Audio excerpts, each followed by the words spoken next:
Bíblia no livro do Apocalipse, capítulo 2, ou melhor, capítulo 3. Hoje eu quero falar sobre duas dessas cartas. Lembrando os irmãos que nós não estamos explorando exaustivamente essas cartas. Não.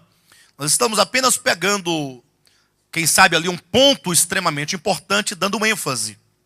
Se alguém porventura quiser conhecer melhor essas cartas, nos seus aspectos particulares, nós temos, salvo engano, 2 ou 3 séries de Apocalipse 2 e 3 na internet, ora ministrado pelo programa de televisão, ora ministrado aqui no próprio local de reuniões. Amém? Nessa série agora, dessa trilogia, estamos abordando apenas o aspecto extremamente essencial que visa a edificação da igreja hoje. Capítulo 3 de Apocalipse, versículo 1. E então, capítulo 3 de Apocalipse, versículo 7 e versículo 10. Diz assim no capítulo 3, versículo 1: Ao anjo da igreja em Sardes escreve: Estas coisas diz aquele que tem os 7 Espíritos de Deus e as 7 estrelas. Conheço as tuas obras, que tens nome de que vives e estás morto. Capítulo 3, versículo 7.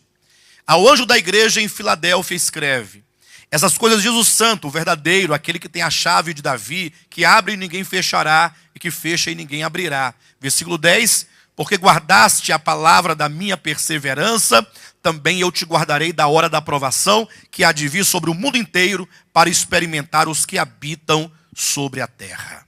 Amém, queridos?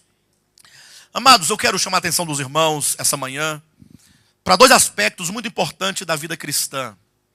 O primeiro diz respeito diretamente a você.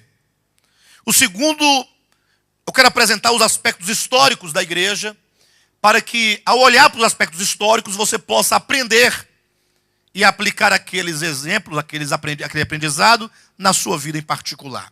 Com respeito a você, a mim, a cada um de nós, é importante nós nos lembrarmos que quando nós nascemos dos nossos pais, nós nascemos segundo a carne. Não é verdade? Está lá em João capítulo 3, versículo 6, que aquilo que é nascido da carne é carne. Ao nascermos dos nossos pais, que por sua vez nasceram dos seus pais, e se você for buscando até a origem, todos nasceram de Adão, então nós nascemos segundo a carne, nascemos com uma natureza caída, uma natureza, como diz Tiago na sua epístola, com uma natureza animalesca, uma natureza animal, perversa e pecaminosa. Entretanto, o Senhor, Ele nos alcançou com o seu evangelho. Um dia você ouviu o evangelho, um dia o Senhor usou alguém, mediante a pregação em algum lugar, um folheto, uma canção, de um modo ou de outro você foi alcançado pela verdade de Deus, ainda que no seu aspecto rudimentar, você compreendeu que você era um pecador e que Jesus morreu pelos seus pecados, e você creu neste evangelho, e você então se tornou, a partir de então, um filho de Deus. E desde então você começou numa experiência de transformação. Uma experiência de mudança profunda, não de roupas, não de usos e costumes, mas você entrou efetivamente, pelo menos assim se crê, num processo de cura, num processo de libertação, num processo de salvação. E aí vale a pena aqui lembrar, quando eu digo processo de cura e de libertação, eu não me refiro à cura e libertação que se propaga no meio cristão neopentecostal, ou mesmo pentecostal, por meio das campanhas de cura e libertação. Não é disso que eu estou falando. Eu digo de cura e libertação porque todo homem e toda mulher, ao receber a Cristo, precisa de um longo processo de cura e de libertação. Não é somente aquele que tem uma doença no corpo, ou aquele que está endemoniado, como se diz no sistema aí neopentecostal, que precisa de libertação. Ninguém fala, pastor, minha filha está endemoniada, está precisando de libertação. De fato, é provável que esteja sim. Mas no sentido de que estamos falando, essa cura é cura da alma. É a cura do seu coração. É a cura da doença do pecado. O pecado que nos torna pessoas tão terríveis, pessoas tão más. E por melhor que você seja na sua bondade, essa sua bondade ainda é uma bondade perversa. Porque é uma bondade que só pode ser bondade se houver a troca, se houver o retorno. É uma bondade que logo se torna no pior demônio, quando a pessoa para com quem você oferece a sua bondade, ela não corresponde às tuas expectativas. Basta o seu filho se casar com uma megera, e aí você vai ser a pior sogra do mundo, porque você tem um amor próprio tão grande, um amor pelo seu filho tão grande, que você vai querer livrá-lo das garras da megera a todo custo, ainda que seja a custa de xingamento, de briga, de contenda, de inimizade, de quebrar o barraco. Não é assim? Então, todos nós, indistintamente, carecemos de cura profunda e de uma transformação constante. A Bíblia diz que o alvo que Deus quer nos levar é até que nós todos cheguemos à estatura, à medida da estatura de Cristo. Ou seja, o nosso alvo é Cristo. O nosso alvo não é uma boa vida religiosa. O nosso alvo é o próprio Cristo de Deus. Com os ternos afetos de misericórdia, de amor, de bondade.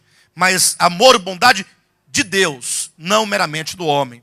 Então, essa cura, essa transformação, essa santificação, essa salvação, ela não acontece do dia para a noite. É um longo processo. Enquanto você estiver vivo, se você estiver levando a sério a vida cristã, de acordo com a palavra de Deus, então você estará dentro de um processo de mudanças. Mudanças profundas que operam na alma, que operam no coração. Amém? Bem, quando nós olhamos então para a história da igreja, e nós vamos olhar para a história da igreja para poder voltar os olhos para nós, para entendermos como esse processo acontece em nós, ou para entendermos como esse processo, eventualmente, ele pode ser impedido que ele aconteça. E aí você pode simplesmente levar uma vida religiosa a sua vida inteira e não experimentar efetivamente cura nenhuma, mudança nenhuma na sua vida. O que seria certamente um grande prejuízo, porque você estaria perdendo o tempo precioso que Deus te concede para que você, no tempo de hoje, possa experimentar essas bênçãos do Evangelho. Quando nós olhamos para as cartas do Apocalipse, são 7 cartas, né? Éfeso, Esmirna, Pérgamo, Tiatira, Sardes e Filadélfia. Nós vemos ali nós temos uma visão profética a respeito da igreja. E muitas vezes nós lemos essas cartas justapostas umas às outras, uma ao lado da outra, dizendo, olha, Éfeso representa o primeiro período da igreja, Esmirna é a igreja do 2º século, e então Pérgamo é a igreja do 3º, 4º e 5º século, aí vem Tiatira, a igreja do 6º século, e vai até o século XVI, depois vem a igreja do século 17 e 18, que é a igreja tem a igreja de Sardes, a igreja do século XVI, que é a Reforma, aí depois vem a igreja de Filadélfia, que é do século 17 e 18, e hoje estamos então na igreja de Laodiceia, que é a igreja dos últimos dias. Aí fica assim uma coisa muito fria, e nós perdemos a essência da revelação que quer nos trazer o conjunto dessas cartas. Nós temos que ler cada uma das cartas entendendo que as 7 cartas constroem um processo que muitas vezes se repete na nossa experiência individual. Observa que tendo o Senhor gerado a sua igreja, e tendo a sua igreja sido inaugurada no dia de Pentecostes, logo na primeira carta, refere-se aqui à igreja do 1º século que abandonou o primeiro amor. Aí nós vemos aqui nessa igreja tão distante de nós no tempo, há 2000 anos, porém, tão presente nesse aspecto. o abandono do primeiro amor. Coloque definitivamente no seu coração que todo o problema da igreja, toda a degradação da igreja, a degradação de uma vida cristã começa a partir do abandono do amor. Porque o amor é a essência de todas as coisas. O amor é tudo. Deus é amor. Deus é amor. E, portanto, a degradação não pode começar por qualquer outro aspecto, senão por uma degradação que ocorre dentro de nós. Tão logo essa igreja, ela abandona o primeiro amor, ela entra num processo de decadência. É certo que a segunda igreja, Esmirna, é a igreja sofredora, mas esse sofrimento vem para que possa tratar com a igreja que perdeu o primeiro amor, para ver se eventualmente resgata esse primeiro amor. Mas não aconteceu, porque na terceira igreja, em Pérgamo, aquela igreja, por um amor a si própria, ela acabou se unindo com o mundo. Ou seja, a união da igreja com o mundo foi um meio da parte da igreja, embora uma fraqueza, mas foi um meio de se livrar dos sofrimentos. Porque uma vez que ela se uniu ao seu perseguidor, o Império Romano, então cessaram as perseguições contra ela. E aí a degradação foi total e fatal. Chegou a ser a igreja em Tiatira, a igreja que se tornou um grande sistema religioso. Então, neste ponto, nós temos a primeira parte da revelação. Nós temos a igreja que, porque abandonou o primeiro amor, foi decaindo até o nível mais baixo. Tiatira é o nível mais baixo de degradação. É o nível mais baixo de corrupção da fé, onde não somente o coração está corrompido, mas as doutrinas objetivas pregadas na igreja também foram corrompidas. Ou seja, o catolicismo romano da Idade Média, é um exemplo de a que ponto a igreja de Jesus Cristo pôde chegar. Um nível de profundo abandono da verdade, de um profundo abandono do próprio Deus, como vida, como paz, como amor no seu coração. Razão porque a história da igreja medieval, ela é toda marcada por tirania e por muito sangue derramado em todo o mundo, ainda que esse sangue derramado tenha sido feito em nome de Deus. E aí quando chegamos então em Sardes, e Sardes, por si só essa palavra quer dizer restauração, ou reformação, ou reforma que seja, nós chegamos na igreja do século XVI. Aí pensam os irmãos que qual é a ideia da reforma protestante? Não é restaurar aquilo que fora perdido? Sim ou não? Então, quando chegamos em Sardes, a ideia da revelação é que aqui começa, teoricamente falando, começaria um processo de ascensão. Porque se houve um processo de queda até chegar no mais baixo nível de degradação, então a restauração seria um retorno a Deus. Só que aí, quando veio o processo de reforma protestante, eu estou falando de aspectos históricos, eu quero que os irmãos compreendam isso. O que aconteceu? Ao invés de se pensar o seguinte, irmãos, precisamos nós de restaurar a igreja. Então, para isso, temos que identificar primeiramente qual foi o motivo, ou qual foi o começo, qual foi o germe que deu origem à degradação da igreja. Alguém sabe? Qual foi o germe que deu origem à degradação da igreja? O abandono do primeiro amor. Portanto, não pode haver restauração, muito menos reforma, se não retomar este princípio. Se você não voltar exatamente onde tudo começou. Se você quer tratar algum problema da sua vida, procure a causa. Não fique aparando apenas os excessos, tirando os frutos, e aparando, e podando as folhas, os galhos. Não, você tem que ir à raiz do problema.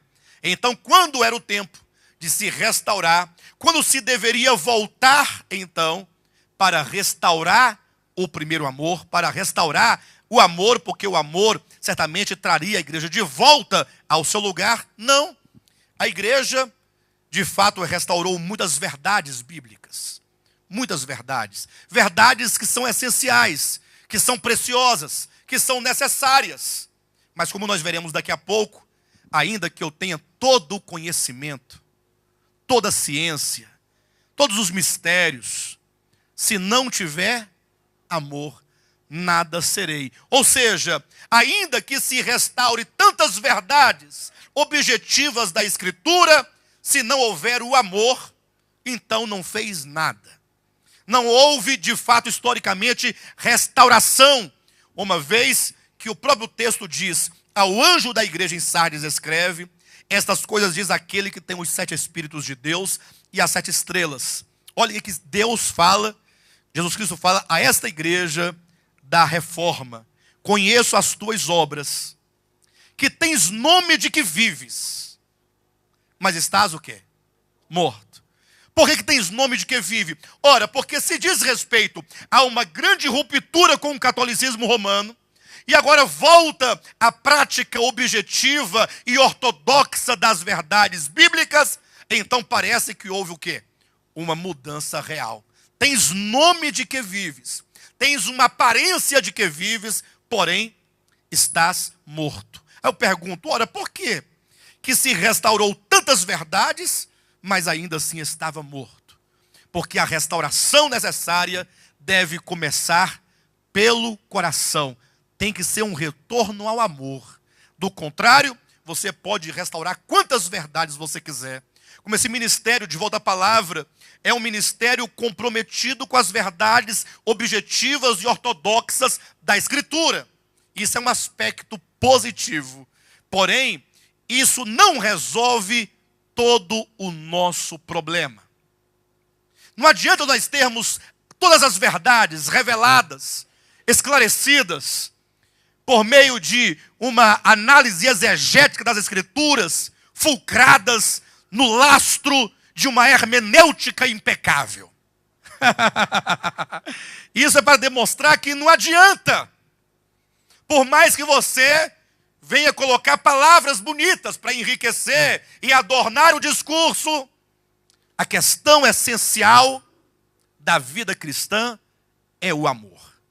Irmãos, definitivamente, ou nós entendemos isso e comecemos a buscar então essas coisas, do contrário, nós seremos simplesmente uma igreja que tem nome de que vive, porém está morta. Ora, Jesus não veio nos trazer meras doutrinas, ainda que as doutrinas objetivas são importantes, mas em si mesmas não servem para nada, porque Jesus disse: eu vim para que tenham vida e a tenham em abundância. Então, levando em conta que o amor, que o abandono do primeiro amor é a causa de toda degradação, devemos entender então que somente o resgate deste amor deve ser a causa fundamental e principal de toda e qualquer restauração. Haja vista que depois da igreja reformada, que tinha nome de que vivia, estava morta, nós temos a igreja de Filadélfia. A palavra Filadélfia, o próprio nome Filadélfia já diz tudo. Filadélfia quer dizer o quê? Amor fraternal. Ou seja, aqui em Filadélfia, nós encontramos o retorno. Se até Tiatira nós temos a degradação, em Sardes você tem uma tentativa frustrada, em Filadélfia você tem a verdadeira restauração. Porque quando é o tempo em que a igreja compreendeu que mais importava o amor que qualquer outra coisa. E quando você então resgata o amor, você resgata juntamente todas as coisas menores, que sozinhas não são suficientes, mas que com o amor certamente nos fará uma igreja forte, uma igreja vigorosa, uma igreja de acordo com o propósito de Deus. Abra sua Bíblia em 1 Coríntios, capítulo 13. E veja o que o apóstolo Paulo fala acerca do amor. E é baseado nisso que eu quero essa manhã compartilhar com os irmãos a necessidade que nós temos de avançar cada vez mais em direção a uma vida não somente reformada, mas sobretudo uma vida restaurada. Quantos de fato e de verdade querem experimentar uma vida restaurada? Uma vida curada? Não seria esse o nosso maior objetivo? Pense você tendo uma experiência profunda de cura, de libertação, de salvação, acima de qualquer coisa. Mas não é uma cura forjada, ou que seja uma pseudo-cura, uma pseudo-transformação. O que é a pseudo-cura, a pseudo-transformação? É quando você se envolve em um tanto de adereços religiosos que te dá uma aparência de curada, de uma pessoa curada e de uma pessoa liberta, mas que lá no profundo do seu coração você sabe que você precisa de Jesus. Então o apóstolo Paulo, ele escreve o capítulo 13, e este é um capítulo muito profundo acerca do amor, uma vez que a degradação começa pelo abandono do amor, a perda do amor, e toda forma de restauração se dá pelo resgate, então, do amor, o retorno ao amor. Então esse capítulo não poderia ficar de fora. E ontem à tarde eu lendo este capítulo, tentando buscar aqui uma definição para o amor. Porque se eu perguntasse para os irmãos como que vocês definem o amor, acredito que a resposta imediata que explodiria dos lábios dos irmãos seria: não, Deus é amor. Não é? O que é amor? Não, Deus é amor. Deus é amor, é verdade. Está lá em 1 João, né? No capítulo 3, versículo alguma coisa, versículo 8, salvo engano. Deus é amor, é verdade. Mas isto ainda é um conceito muito distante de nós. Porque aí nós teríamos que perguntar então o que é Deus, para que compreendendo o que é Deus, você compreendesse o que é o amor que é Deus. E talvez alguém diria: não, pastor, amor é uma doação. Porque sempre quando nós queremos manifestar o amor, nós o fazemos na forma de uma doação. Doar um dinheiro, doar uma roupa, aquela roupa que você não usa mais, aquela roupa que não cabe mais em você, aquela roupa que não tem mais botão, aquela roupa que tem uma marca de ferro queimada, que ninguém quer usar. Aí nós doamos essas coisas em nome do amor. Em nome do amor. Talvez para nos enganar a nós mesmos, dizendo: não, nós amamos. E eu não quero desencorajar a ninguém aqui com respeito a isso. Mas eu quero que você, pensando acerca de si mesmo, você chegue ao desespero. Para que você se desiluda de si mesmo.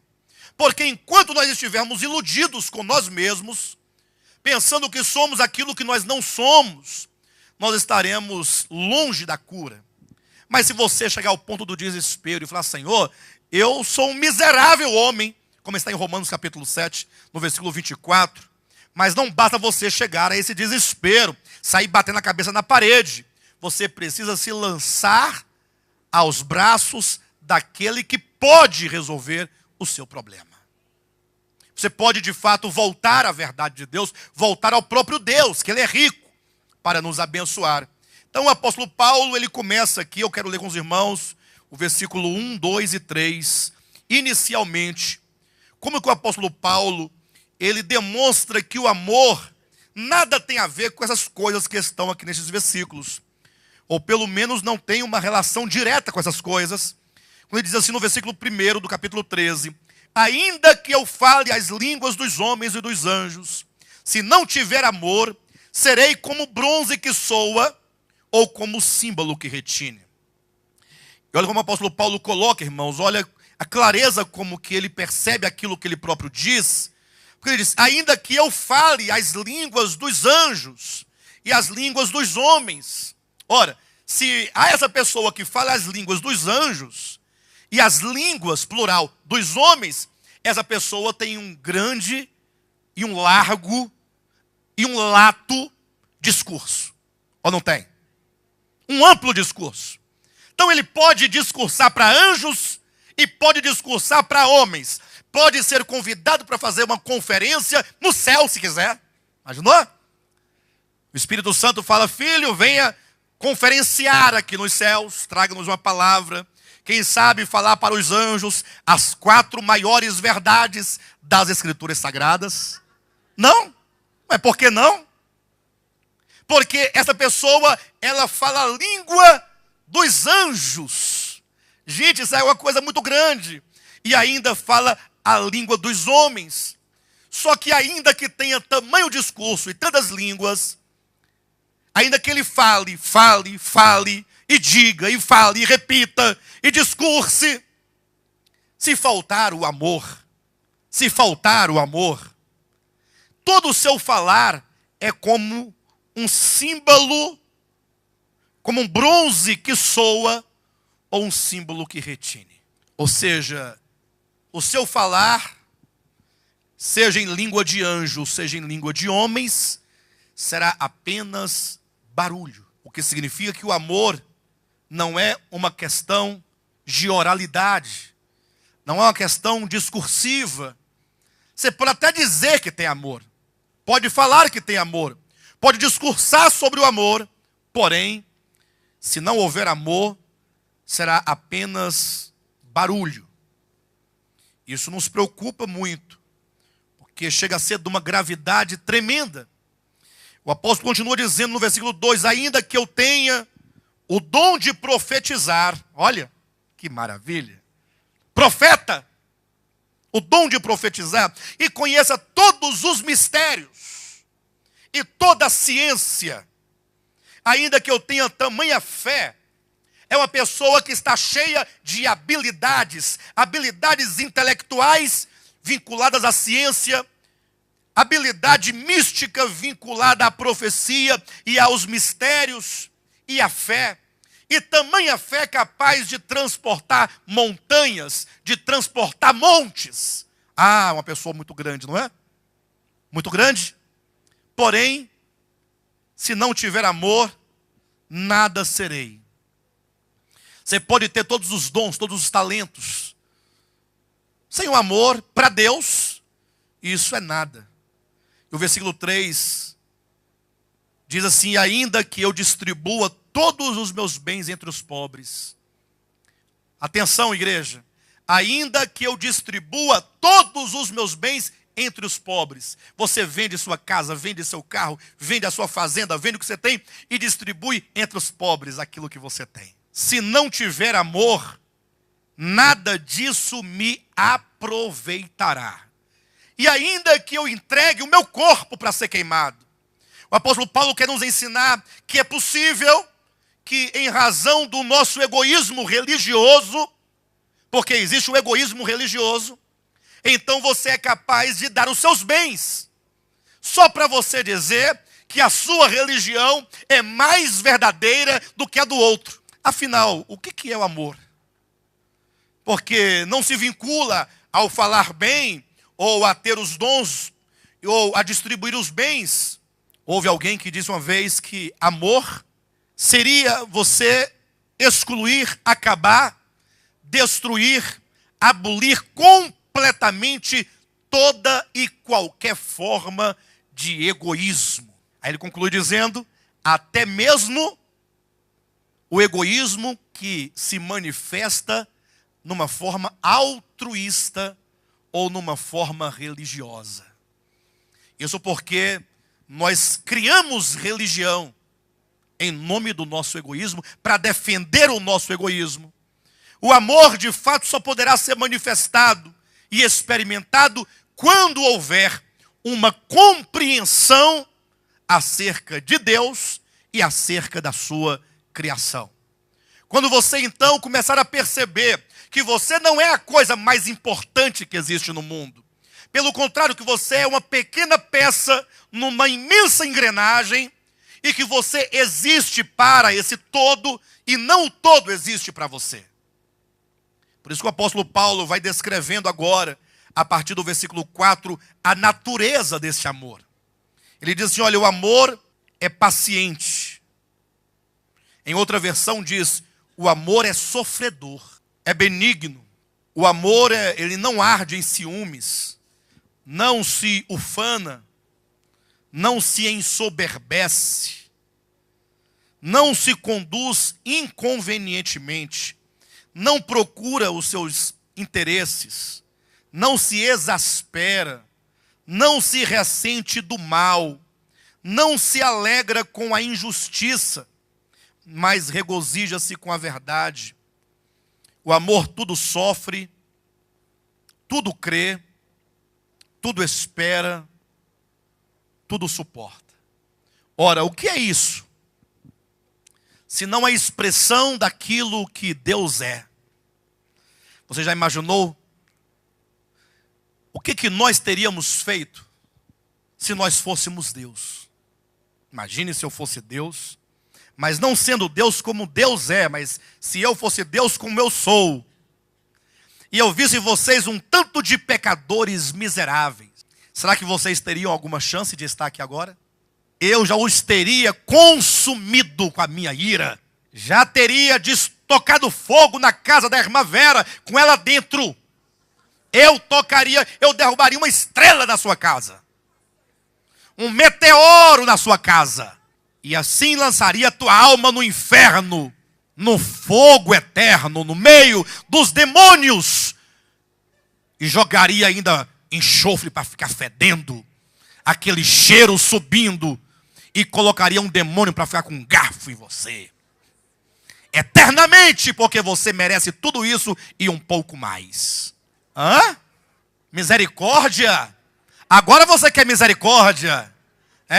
Na hora de fazer injustiça, aí desce a lenha no outro. Agora quando é para si, misericórdia. Mas graças a Deus, que Deus não é eu, e nem eu sou Ele. Graças a Deus, porque Deus é amor. E quando Deus olha para nós, Ele sabe exatamente quem somos. E Ele nos amou antes de nós existirmos. E Ele não cometeu nenhum engano, nenhum erro. Ele nos amou sabendo exatamente quem nós éramos. E tendo nós nascido e vindo ao tempo, e manifestado aquilo que somos, Ele continua a nos amar. Eu fico imaginando, Jesus Cristo com aqueles discípulos dele. Cada um pior do que o outro. Cada um pior do que o outro. Imagine que Judas era um dos discípulos, era um dos apóstolos, e a Bíblia diz que ele roubava o dinheiro que entrava na bolsa. O povo ofertava para o ministério de Cristo, para comprar pão, comprar peixe, pagar imposto, tudo isso. E o que acontecia? Judas pegava a grana todinha, e Jesus sabia de tudo isso. E como pode Jesus olhar para uma criatura desta e amá-lo? Capítulo 13, versículo 1 de João. João declara o seguinte: tendo Jesus amado os seus discípulos, amou-os até o fim. Amou-os até o fim. Porque o amor, ele nunca acaba. É o que está aqui no capítulo 13, versículo 8. O amor jamais acaba. Você fala, é porque eu amava, hoje agora não amo mais. Não, você nunca amou na verdade. O amor jamais acaba. E aí o apóstolo Paulo vai dizendo a importância, a centralidade do amor. O quanto que o amor é substancial. E o amor é tudo na vida. Não somente na vida cristã, mas na vida, porque a vida deveria ser uma vida cristã. O amor jamais acaba. Mas havendo profecias desaparecerão, havendo línguas cessarão, havendo ciência passará. E aqui nós tocamos num ponto importante, amados. Infelizmente, a Bíblia diz, e nós sabemos, que o amor é tudo. O amor é tudo. Entretanto, nós valorizamos muito mais as coisas do que o próprio amor. É por isso que o homem inventa e cria as suas religiões. Imagine só que a Bíblia fala de profecias, de línguas, de ciência, e poderíamos acrescentar aqui tantas coisas que são, de certo modo, boas, e que de alguma maneira fizeram parte da nossa experiência cristã. Mas observa que os crentes, de uma maneira geral, nós, os crentes, nós estamos muito interessados nos dons, nas profecias, seja nas línguas, seja no conhecimento, seja na doutrina, seja no milagre, no prodígio, no poder, que são coisas que são divinas. São coisas que passam pela nossa vida. São coisas que fizeram parte da nossa experiência espiritual com Deus, com o Espírito Santo. Mas o apóstolo vai chamando a atenção nossa para o fato de que existe algo muito mais importante que tudo isso e que deve ser observado. Ele diz, olha, a vida cristã tem profecias. Alguém aqui já passou experiência de buscar muita profecia? Alguém já passou esse estágio de buscar profecias? Não? Ah, vocês estão de brincadeira comigo? Vocês não gostavam de profecia, não? Ah, de ouvir profecia? A Rosilene é porque já nasceu nos passos verdejantes, mas gostava, mas queria ouvir uma coisinha para saber o que vai dizer para mim. São coisas boas e que de certo modo fazem parte da vida cristã. Entretanto, o apóstolo Paulo diz que algumas coisas são importantes para uma certa fase da nossa vida, mas que logo elas passam e vão passando. Como uma criança, por exemplo, ao nascer, não tem a fase da tenra idade, o bebezinho, aí não tem a fase das fraldas descartáveis, tem que usar, não tem aquela fase das fraldas, aí a fralda é importante. Vou perguntar aqui para a irmã Raimunda, qual é a importância que uma fralda de bebê tem para você? Para você. Nenhuma. Hã? Diga então. Eu perguntei para você. Você tem bebê? Quando você recebe seu dinheiro, você compra uma fralda descartável. Tem na sua casa a fralda guardada. E é importante. É importante, mas não tem nenhuma. A importância que ela dá para a fralda. Agora, se você perguntar para o pastor Josué, tem importância. Por quê? Porque na sua casa você tem um bebê. Então, quando você vai fazer as contas, você olha, não esquece das fraldas. Você está pensando na fralda constantemente. Mas logo essa fase vai passar e virá uma outra fase com outras coisas importantes. E aquela fase vai passar e virá uma outra fase. Não é verdade? As fases vão passando, as coisas vão passando. O apóstolo Paulo diz, mas existe uma coisa que estando no começo, nunca, jamais passará. Nunca. Porque aquilo que nunca, jamais passa, é porque é essencial, não a uma fase da vida, mas para a existência da vida. Ele diz, olha, o amor jamais acaba. Havendo profecias, desaparecerão. Havendo línguas, cessarão. Havendo ciência, passará. Versículo 9. Porque em parte conhecemos e em parte profetizamos. Quando, porém, vier o que é perfeito, então o que é em parte será aniquilado. Versículo 11 diz, quando eu era menino, falava como menino, sentia como menino, pensava como menino. Quando eu cheguei a ser homem, desisti das coisas próprias de menino. Porque agora vemos como em espelho, obscuramente. Então, veremos face a face. Agora conheço em parte. Então conhecerei como também sou conhecido. Agora, pois, permanecem três coisas. Agora, pois, permanecem três coisas. A fé, a esperança e o amor. Estes três, porém, o maior destes é o amor. Ou seja, a vida cristã adequada, ela se fundamenta no lastro de três coisas. São três os fundamentos de uma vida cristã saudável. A fé. A fé em Deus. A fé na sua palavra. O que alimenta a sua esperança.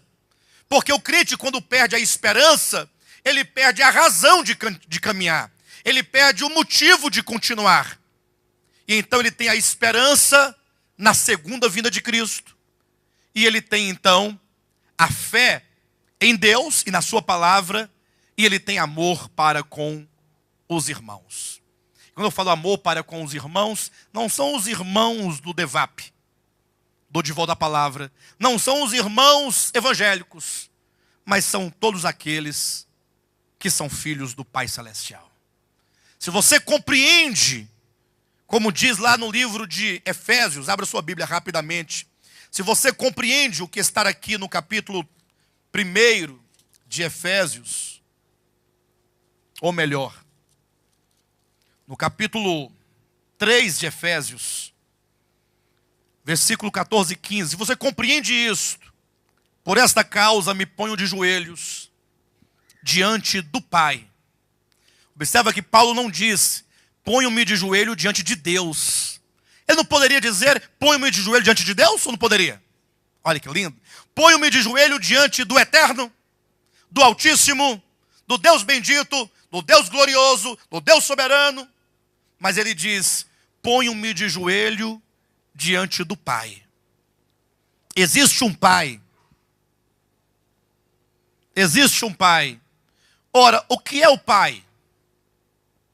Como você entende o Pai? Por que a Escritura chama Deus de Pai? Porque é dele que emana e de quem nasce todas as coisas. De onde você proveio? Do Pai. E o irmão que está do seu lado? Do Pai. E todas as coisas criadas? Do Pai. Ponho-me de joelho diante do Pai, de quem toma o nome toda a família, tanto no céu como sobre a terra. Então, o amor será uma manifestação natural. A partir do momento que aquele efeito da queda for superado. Qual foi o primeiro efeito da queda do homem? Quando o homem caiu, qual foi a primeira manifestação da sua queda? Tomou a mulher do fruto da árvore do conhecimento do bem e do mal e comeu, versículo 6 de Gênesis 3, deu também ao seu marido e ele comeu. Ponto. Versículo 7. A primeira característica, tá? Os resultados da queda, está no quadro, só não está desenvolvido. Mas qual é a primeira coisa? Se você não superar esse primeiro efeito da queda, para chegar aqui em Efésios capítulo 3, 14 e 15, o amor nunca poderá ser manifestado. Abriram-se então os olhos de ambos e perceberam que estavam nus. Ao se abrir os olhos, não se voltou para o outro, para fora de si ou para Deus. Os olhos voltaram para si mesmos. O primeiro efeito da queda foi olhar para si. Quando o homem olha para si, logo ele se entende como sendo o ser. Nasce aí o egoísmo. Olhando para si, vendo a si mesmo. E aí nasce o egoísmo. O egoísmo é a forma ou a manifestação da natureza caída do homem. Quando então você deixa de olhar para si e você compreende que toda família no céu e na terra toma o nome do Pai, recebe o nome do Pai, e portanto todos nós aqui somos filhos e provenientes do Pai Celestial. Se você compreende isso, é esta compreensão que abrirá a porta para que o amor de Deus, que já foi derramado nos nossos corações, se manifeste. Os irmãos querem ver uma relação do amor próprio, o amor egoísta, para esse amor de Deus? Querem ver uma coisa? Imagine só um casal de jovens. Um rapaz e uma moça. Pensa em um rapaz solteiro, bonito, estudioso, cheiroso. Uma moça bonita, estudiosa, cheirosa, de família. As famílias felizes porque os dois estão namorando. Todo mundo está a favor. Todo mundo quer o bem. Aí eles namoram ali 2, 3 anos, sei lá. Se casam, fazem aquela festa maravilhosa. Aí logo eles têm um filho. Não é assim? Aí nasce aquele filhinho, uma coisa mais linda. E aí quando a criança está com uns 3, 4, 5 anos, aí os pais descobrem uma enfermidade muito grave naquela criança. O que acontece neste momento? Os pais imediatamente, porque ama aquela criança, farão qualquer coisa para salvar a vida daquela criança. Sim ou não? Farão qualquer coisa.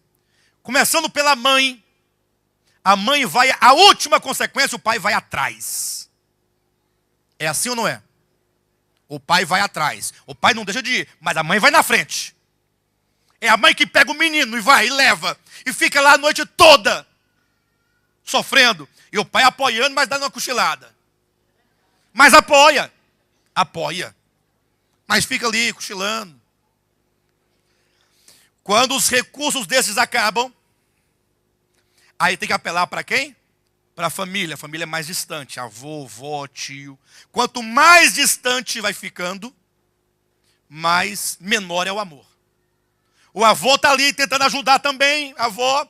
Os tios ficam de longe, falando, está difícil as coisas. Não é assim? Está complicado. Vai ficando longe, vizinho. Quando ultrapassa o continente, a gente só vê pela televisão e fala, meu Deus. Não é assim ou não é? É desse jeito que acontece. Agora vocês imaginem só. Por que aquele casal se dá tanto?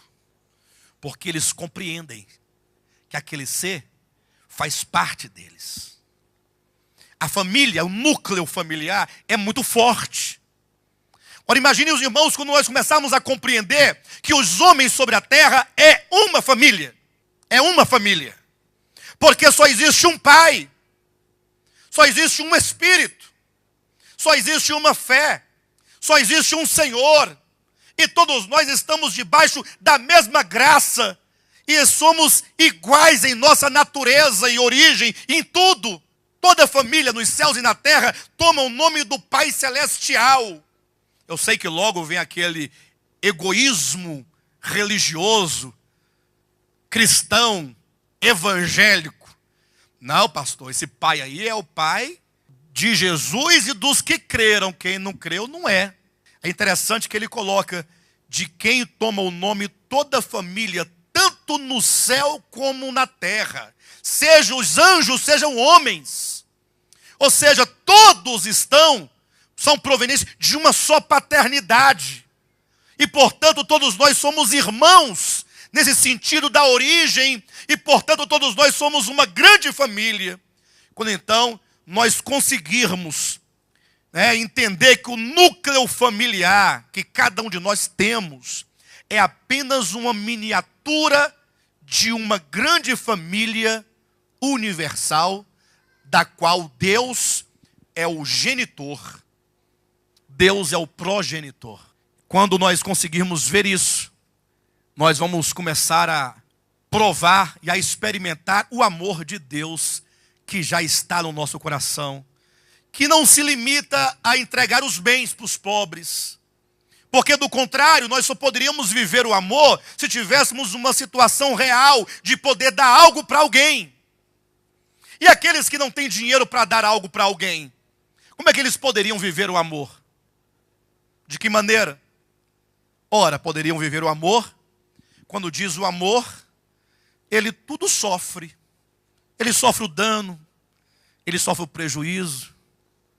Quando o outro humilha, quando o outro zomba, quando o outro escarnece, e ele então é capaz de se recolher para dentro de si mesmo e falar como Jesus declarou na cruz: Pai, perdoa-lhes, porque eles não sabem o que fazem. É desse amor de que o mundo precisa. O mundo não precisa de mais religiões. O mundo não precisa de mais denominações evangélicas. Vamos abrir igrejas no mundo todo? Não, o mundo não precisa de igrejas. O mundo precisa de pessoas que, na qualidade de filhos de Deus, foram libertos do egoísmo, foram curados do egoísmo, foram curados do pecado, e porque experimentaram essa cura, essa transformação, essa mudança, são capazes de amar. O amor é o remédio de que precisa a humanidade.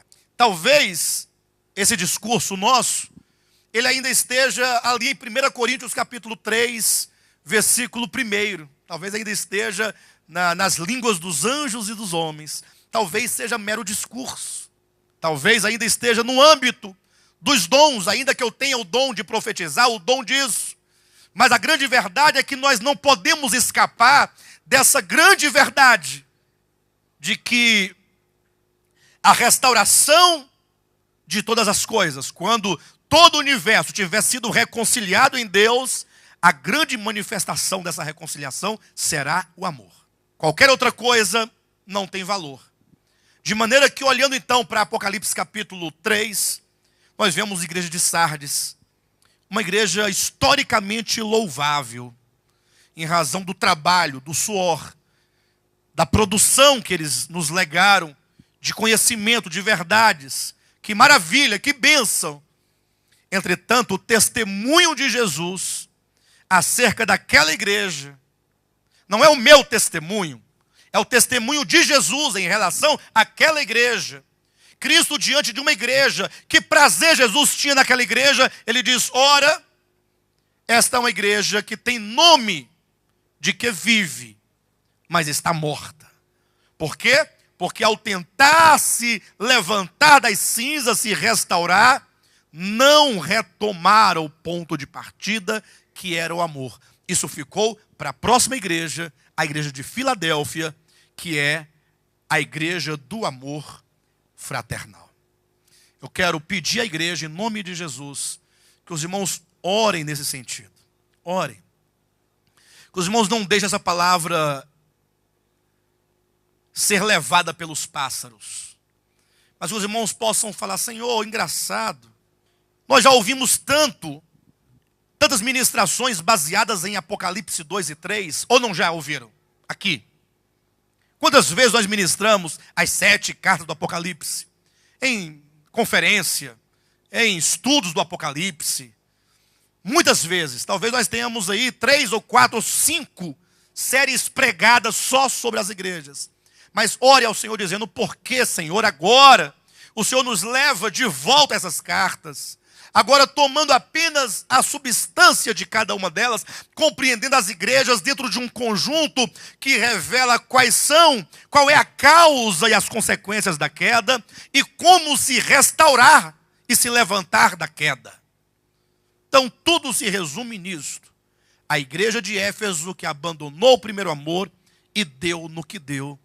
E a igreja de Sardes que tentando se restaurar, não pela via do amor, obteve mera aparência.